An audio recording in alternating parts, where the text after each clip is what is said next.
Welcome to Choice Classic Radio, where we bring to you the greatest old-time radio shows. Like us on Facebook, subscribe to us on YouTube, and thank you for donating at choiceclassicradio.com.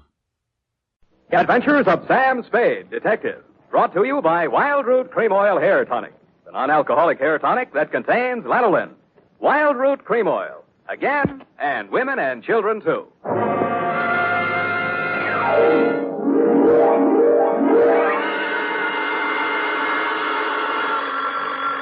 Sam Spade Detective Agency. Me, sweetheart. Oh, Sam! It must be telepathy. I was just thinking of you. You know, sometimes I think I can tell what you're thinking. That's an invasion of my privacy. Oh, when two people are as close as you and I think that often you can almost read one another's minds. Well, you may be right. I can see what you're doing all the way from here. What? Put those paper clips back where you found them. Oh, certainly, Sam. Own up, Eb. You purloined pencils, absconded with erasers, pilfered stationery, filched stamps for your personal use. I only write to Mother when there's nothing else to do around the office. Besides making unit phone calls and charging them to me, you've tapped the petty cash drawer for lunch money. Sam! And you've been filling your pen with company ink. I didn't think you'd mind, Sam. I'll pay it all back. But I have a big heart and boundless compassion. Stay where you are, sweetheart. I'll be down on my unlimited generosity with your back salary. Really, Sam? And 2 tickets for us to go to the fights tonight, and dinner, and last but by no means least, my stirring and vivid report on the Prodigal Daughter caper.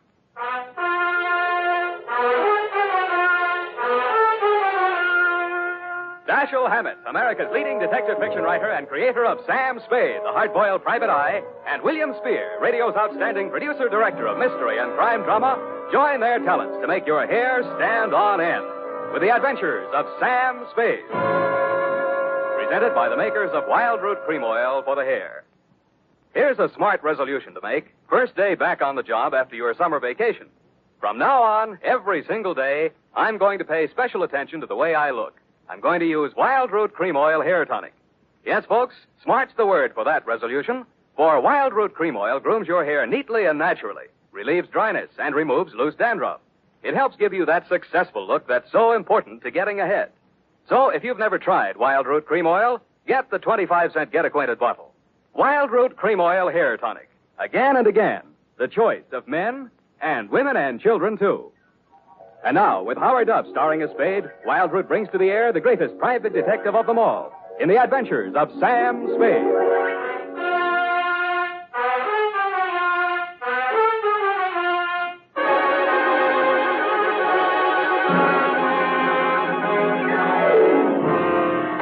Where are you now that I need you? Effie! Yes, Sam.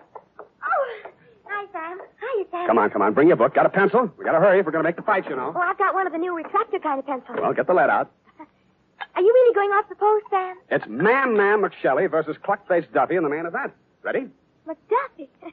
Sounds like an MP. McShelly. What? Aim and fire, Sam. PBX. F, you've been out with somebody else. A military man.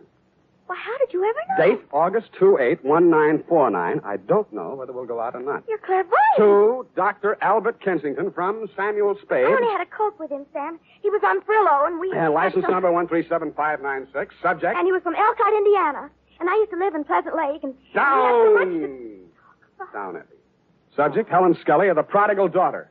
A coke yet. Dear Doctor, everyone in San Francisco knows the castle-type hill house that Casper Scully lived in, even if they didn't know him.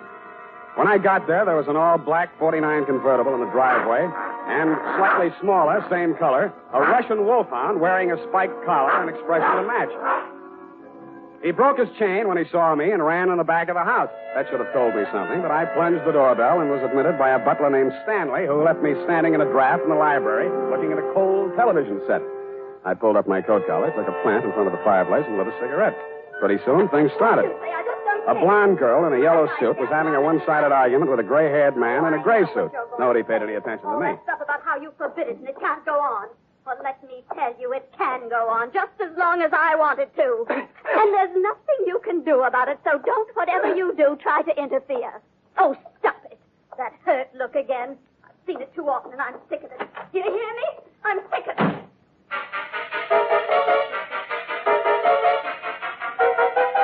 He looked mad, but he didn't say anything. I saw them walk around the garden once, shake fists at each other, and finally part. He disappeared up a narrow stairway, and she came storming back through the library. are you? How do you do? Who are you? Sam Spade. What are you doing here? Waiting to talk to Mr. Scully. Well, I just talked to him, and he isn't very nice. Let me tell you that. Yes, He's but a nasty, stubborn, bull-headed old man, and you won't like him. Yes, but Nobody likes him. Go back where you came from, whatever your name is. I'm the nicest person you'll meet around this place. Yes, but... Don't wait around. Oh, goodbye. But I did wait around, Dr. Kensington, and I did talk to Mr. Scully when you came in the room with him, only Mr. Scully did not talk to me. He glared at me through black, smoldering eyes, sniffed the air, frowned at my cigarette. I frowned back. Mr. Spade, I'm Dr. Kensington. I wrote you the letter. This is Mr. Scully. Oh, please, the cigarette. Mr. Scully suffered a severe accident many years ago that affected his throat and his respiratory tract. The smoke. Oh, of course, I understand, Doctor. Sorry, Mr. Scully, Yes, thank you, Spade. This is not generally known, but the unfortunate accident in the chemical plant also robbed Mr. Scully of his vocal power. I see. Yes, the modern doctor, the physician of today, is a far cry from the general practitioner of yesteryear. Today, we must know the mind, the psychological quirks, well, he must follow through completely on a case. He is sometimes, as I am today, a confidant, an executive officer for his patient. He is a friend, to say the least, eh? Oh, yes, to say the least. Eh? Oh, of course, Mr. Scully, to the point, of course. Sit down, Spade. Oh, thanks. Now then, Mr. Scully, as you well know, and the world knows, has made several fortunes in his lifetime. And he didn't accomplish this by allowing people to run roughshod over him. But, Mr. Scully, I'm just backgrounding Mr. Spade. Please be patient.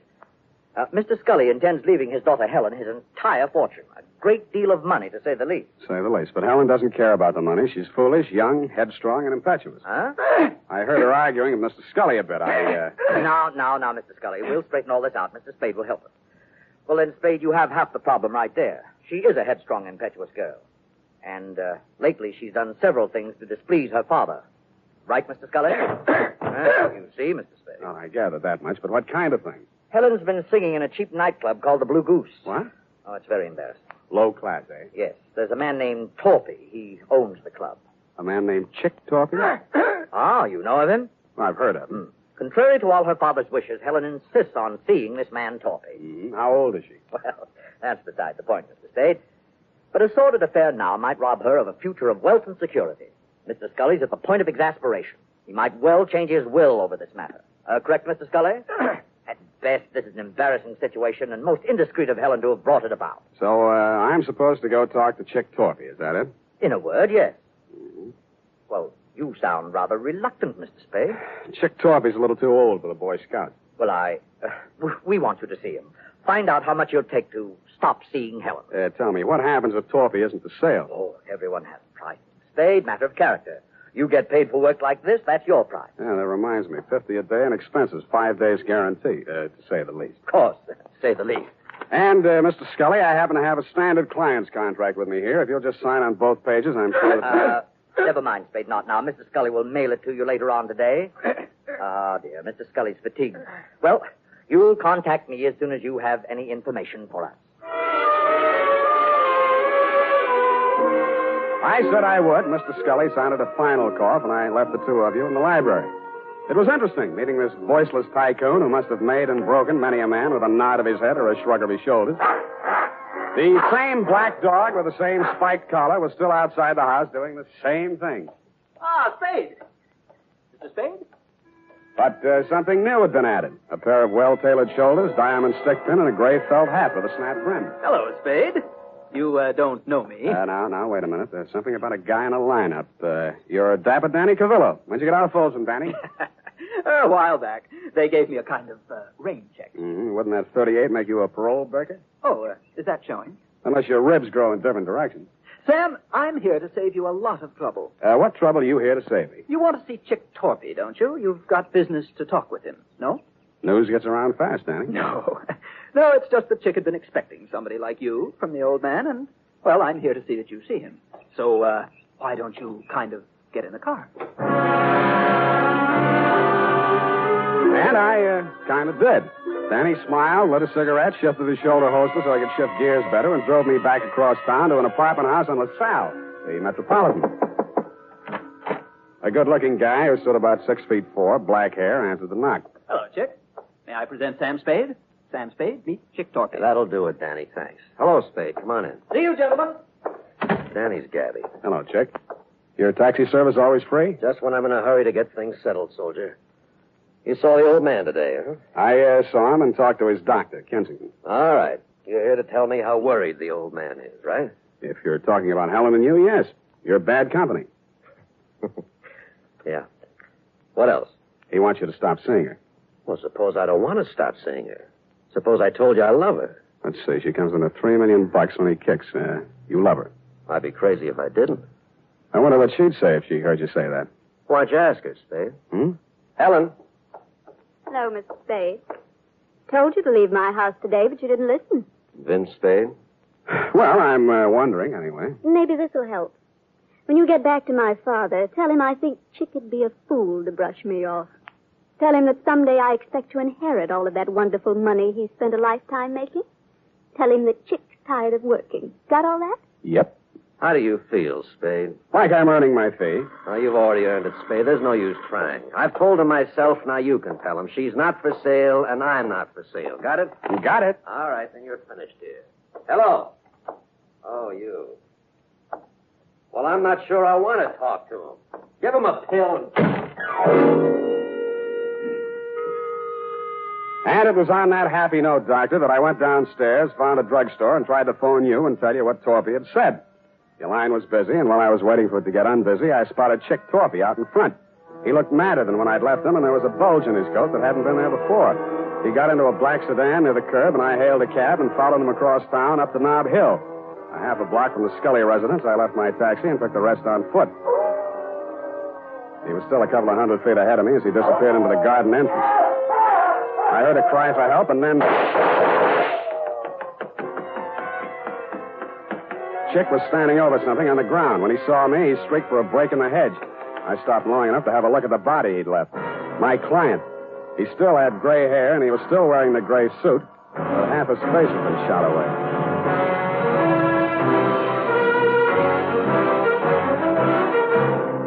The makers of Wild Root Cream Oil are presenting the weekly Sunday adventure of Dashiell Hammett's famous private detective, Sam Spade.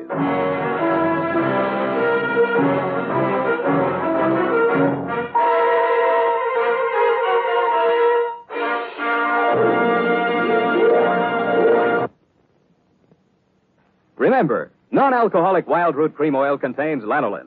It grooms the hair naturally, relieves dryness, and removes loose, ugly dandruff. So if you want your hair to be more attractive than ever before, get the generous new 25-cent size of Wild Root Cream Oil, America's leading hair tonic, on sale at all drug and toilet goods counters. It's also available in larger economy bottles and the handy new tube. By the way, smart girls use Wild Root Cream Oil, too, and mothers say it's grand for training children's hair. Get Wild Root Cream Oil. Again and again, the choice of men and women and children, too.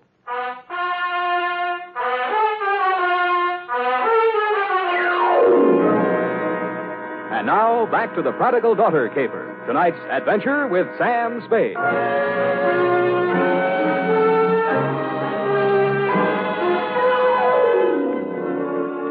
My 5-day contract arrived in the morning mail signed by Casper Scully. The headlines were no surprise. Chick Torpy sought in shooting of multimillionaire. Item: ballistics matched up slugs taken from body with weapon owned and licensed to one Chick Torpy. And item: because of a city ordinance regarding disposition, the body of Casper Scully, found off the immediate premises of his home, had been removed to the city morgue and would remain there until claimed by nearest of kin.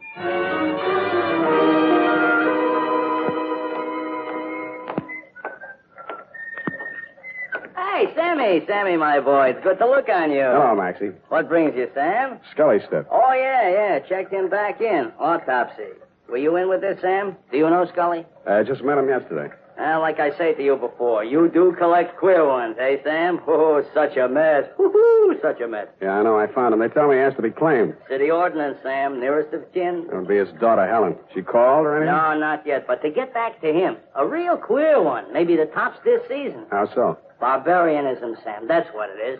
The world is moving backwards. You can get deader than dead. Huh? You'd think the slugs in his chest would be enough, but no. 4 also in the head, too. Kill him twice. Say it again, Maxie. You mean that... Twice, Sammy. In the chest, maybe 20 to 30 hours ago. In the head, maybe 12 hours later. You see what I mean? I I saw what he meant. I didn't like what I saw, but things did begin to make some sense. From the morgue, I phoned the Chronicle office, confirmed that Scully did suffer from a throat ailment, was publicity shy, was never interviewed or photographed for that reason. I asked them if they had a specimen of his handwriting by any chance, and they did. I had it sent to me by special messenger, and the signature, compared to the one of my 5-day contract with Mr. Scully, made interesting reading. But what was even more interesting was a DOA Maxie was ushering in. As I was saying, Sam, it's awful the way these homicides are turning up nowadays. In gray suits, it's fashionable now. Hey. What's the matter, Sam? You know him? Yeah, I know him. What's it say? The tow tag says unidentified, accidental drowning. Found off Pier 14, time 8:15 this a.m. Accidental drowning. You don't think so? Why do you think he's dead? I think he's dead because he didn't cough when the doctor asked him to. I left Maxie to his newest customer and looked up the police officer who had found the unidentified man. All they had on him was New York clothing labels and a silver identification bracelet with name Julio engraved on it between two small indentations of the comedy, tragedy, drama masks. It wasn't much, but it took me to a theater on Post Street featuring a special company of Spanish actors on tour. I am the manager of the company. What is it, please? I'm sorry to trouble you. I'm trying to locate a certain man. I have good reason to believe he's with your company. We are a small group. His name, please? One name might be Julio. Ah, Julio C. de Vaca. He's... Gray-haired, medium build? You are from the police? No. If you are looking for Julio C. de Vaca, why are you not from the police? 2 days ago, Julio, who does not speak any English, is asked of all things to appear on the television program. Mm-hmm. He reads his lines. I am proud. But yesterday morning, a man on the telephone, they speak, and Julio goes out with no word. I, too, am looking for him. He missed his performance the afternoon. I see. He drinks too much sometimes, I know, and he missed the evening. Where he is, this I do not know. But if you find him... I have found him. You have found? Does he have a wife? I am the Senora Cedevaca. What is it, senor? What has happened to my husband? You'd better get your coat, Mrs. Cedevaca.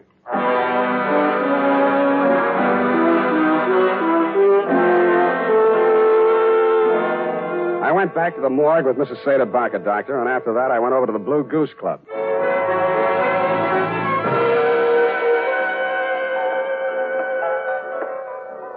How are you, Spade? Tired, Danny boy, tired. Well, come on in and relax.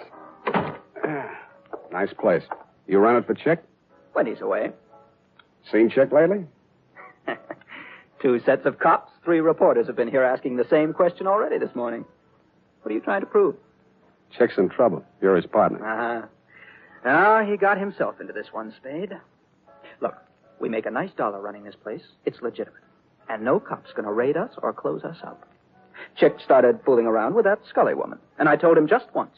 It's dynamite, I said. You know how the old man is. Let bygones be bygones. But Chick didn't listen. Tell me about the bygones that should be bygones and why Chick should know how the old man is. Well, Scully sent him up 5 years ago. Didn't you know? No, I didn't. Oh, Chick owned some property south of Rosito, and Scully wanted it for oil drilling or something. Chick asked too much, and Scully figured a way to get it from him in court. Had it condemned or something. Mm-hmm. Well, Chick got kind of sore. He met the old man on the street one day, and, well, they convicted Chick of attempted murder. 2.5 years. And Chick looked up Scully's daughter when he got out of prison and started making love to her to get even. Why, yes, Spade, that's just the way it started. Only Chick was the sucker after all. He really went for the creature. He married her 3 weeks ago in Reno, the poor sap. Anybody else know about that part of it? Only me. I was best man. By the way, Danny, did you rap Julio Cedevaca over the head last night and toss him in the bay? Who's Julio, whatever his name is? An actor who happened to look something like old man Scully. Enough like him to keep his mouth closed when I was there, but who might want to open it later. I don't know what you're talking about, Spade. Didn't think you would. But I don't like it. Yeah, boy. Timmy? Joe? Yeah. Throw this bum out. I'm sick of looking at him. Get out of here. And they did. It was 2 against 1, and I'd been up late the night before. I was doing very well, though, until somebody stooped to a form of subterfuge I have long since grown to hate. I was born on two swarthy shoulders out of the club and into the open air. I was on a balcony and a good stiff sea breeze was blowing. I didn't enjoy it long. 1, 2, 3, here!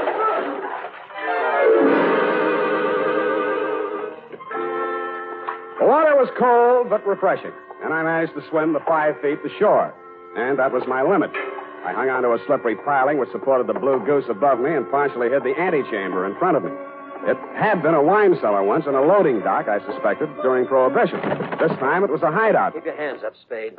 Close the door. Chick, please. Keep out of this, Helen. Yeah, you're crazy, Torpy. You got this all wrong. Mr. Spade's right. There's probably a $5,000 reward out for me right now. They want me dead or alive, and you're here to tell me how wrong I am. Well, it'll be dead, Spade. They'll never take me, and you aren't going to. Listen to reason. I've listened to all the reason I'm going to listen to. From now on, I'm doing things my way. I got nothing to lose now. I'm getting out of here. So long, baby. Could have been great. He leaned over to kiss her goodbye, and that is when I rediscovered that my wet revolver, even though it wouldn't fire, still had plenty of power left. Mr. Spade, thank you. Thanks for doing that.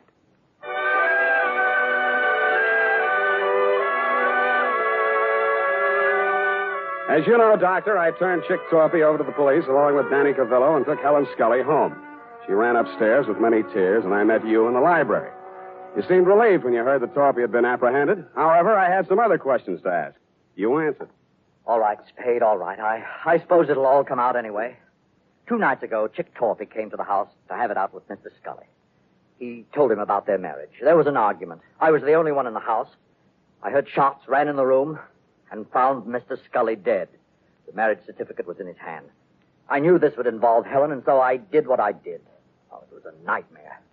I hid the body, hoping to find a way, perhaps a death certificate on accidental shooting or something. In other words, you were helping Torpy get away with murder. Yes, but I was thinking only of Helen. Her father did love her. But you'd already sent a letter to me. You knew I'd be here the next morning. You'd seen an actor on a television program. He resembled Scully. You hired him for a job. You told Helen that Chick had killed her father and told her what kind of acting she had to do. Oh, it was crude, perhaps, but I didn't want you to become suspicious when a death report did show up.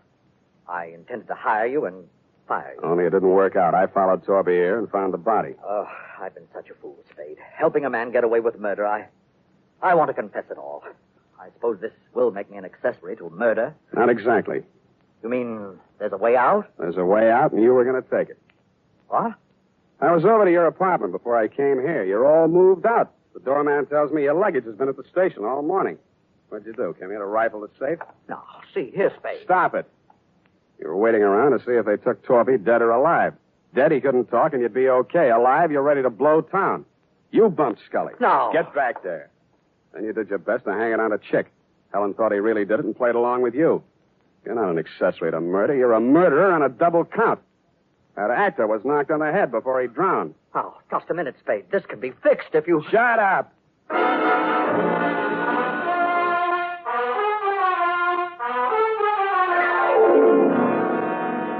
Period. End of report. Sam, I don't understand. What, Angel? I don't understand, Sam. What? Well, you say you turned Chick Torpy over to the police, yet Dr. Kensington was the murderer. A formality, F. He will be released and cleared in short order. Anything else?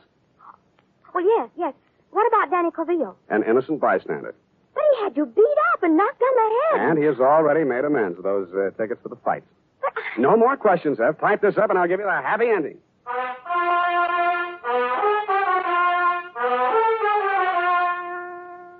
And now, listen to this. School days will soon be here, mothers.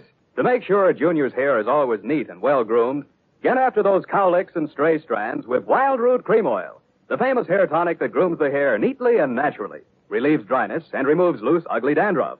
And remind Dad to ask his barber for a professional application of Wild Root Cream Oil Hair Tonic. Again and again, the choice of men and women and children, too.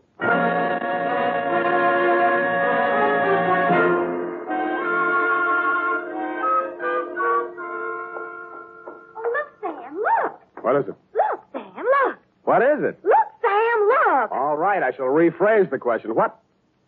Oh, I see. You mean the magazine Look, huh? They said an advance copy. It's not even out till next Tuesday. What's it doing here? Oh, look at them. See these. Who are police people here. That's Sam Spade. What? On the radio. You know, Howard Duff. He plays you on the radio. Howard Duff. Why don't I play it on the radio? You're not the type, I guess. Yeah, look here. Sam Spade dictating to Effie. Hey, she's not bad, you know. Not bad. Oh, really?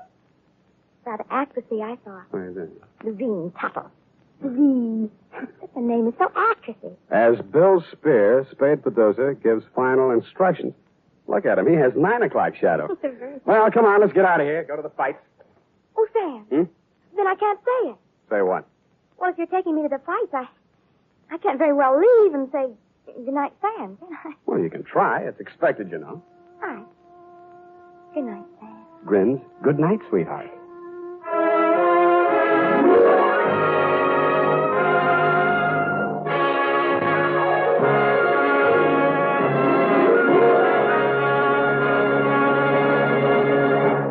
The Adventures of Sam Spade, Dashiell Hammett's famous private detective, are produced and directed by William Spear. Sam Spade is played by Howard Duff. Lorene Tuttle is Effie.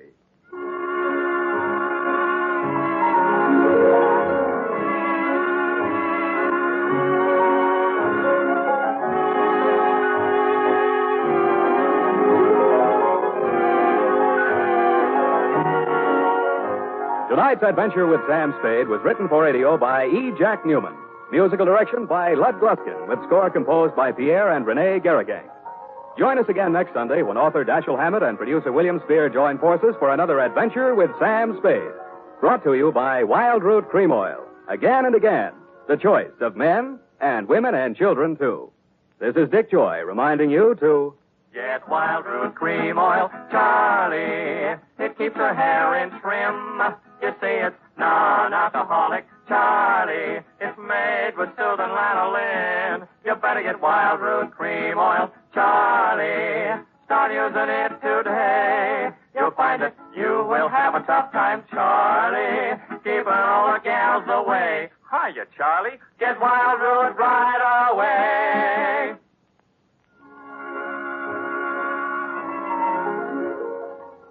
This is CBS, the Columbia Broadcasting System.